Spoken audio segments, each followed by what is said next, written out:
The Gingerbread House by Carin Gerhardsen. Read by Candida Gubbins. Katrineholm, October 1968.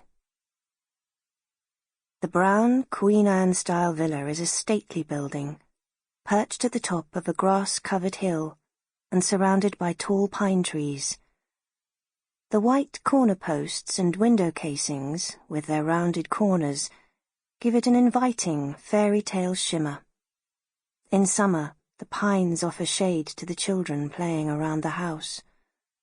But now in autumn they look almost threatening, like stern guards tasked with protecting the preschool against the winter cold and other unwanted guests.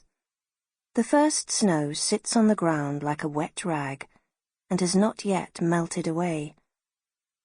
All is silent, except for a dog barking somewhere in the distance. Suddenly the door flies open, and out swarm the children, boisterous children in clothes new and old, neat and tattered, tall and short children, skinny and round, blonde children, dark children with braids, freckles, glasses or caps, children walking and jumping, chattering and listening, children running ahead, and children following behind.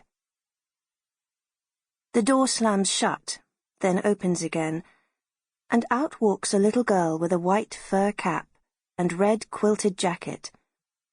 Behind her is a boy in a dark blue quilted jacket, with a scarf, and a red, white and black Katrineholm SC cap. KSC has to be your team, at least in this part of town. The two children do not speak to each other. Instead, the girl, whose name is Katarina, walks quickly down the hill until she reaches the big black iron gate. With some effort, she opens the gate just enough to slip through before it closes. Right behind her comes the boy, whose name is Tumas, and before he opens the gate to squeeze out, he stops for a moment and takes a deep breath. Once out on the pavement, his fears are confirmed. All the children have clustered on the opposite street corner. He sees how Katarina, apparently without hesitation, crosses the street, right into the jaws of the wild beast. Tumas makes a quick decision and, instead of crossing the street, turns left to take a detour home. He has taken only a few steps before they are on her.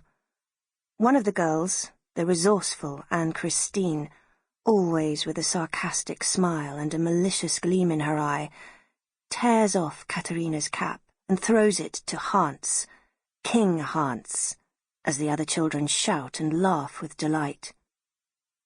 Tumas stops, wondering whether he should help Katarina, but before he can complete the thought, the children catch sight of him. At a clear signal from Hans, they rush eagerly back across the street and throw themselves on Tumas. The rest of the children follow like bloodthirsty dogs, and Katarina remains behind, astonished and relieved. For whatever reason, it was not her turn this time. She leans over and picks up her no longer particularly white fur cap, puts it on anyway, then crosses the street to view the spectacle at close range.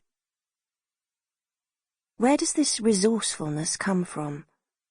And this unfailing bond that unites 21, sometimes 22 children out of 23?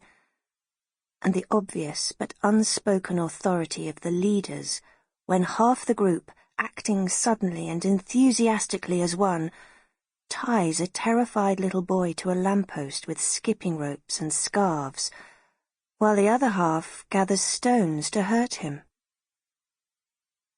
Tumas, incapable of offering resistance, incapable of screaming, sits on the wet, cold asphalt, unmoving, silent.